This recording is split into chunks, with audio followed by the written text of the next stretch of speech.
Umengameli Cyril Ramaphosa uchonge ikomidi yabaphathiswa abathandathu abaquka wezamapolisa, ezimali nohulumeni ngobambiswano phakathi kwabanye.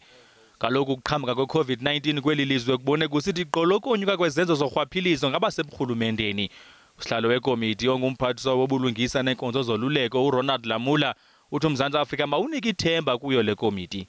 The committee is going to order, as the president has already done, all government departments across the country to publish the list of all those that have received or participated in any procurement during this period of the national state of disaster.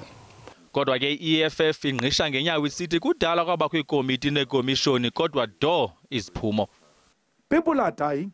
COVID-19 is finishing our nurses and now is killing even doctors.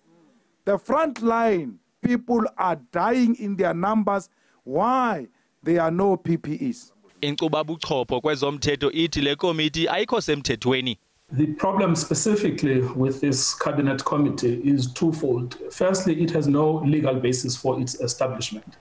There is no law in this country that allows members of cabinet to effectively investigate themselves.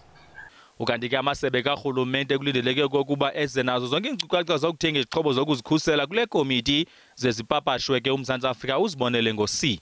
Ndinkwabongile Dumako kwindaba ze-SABC eGauteng.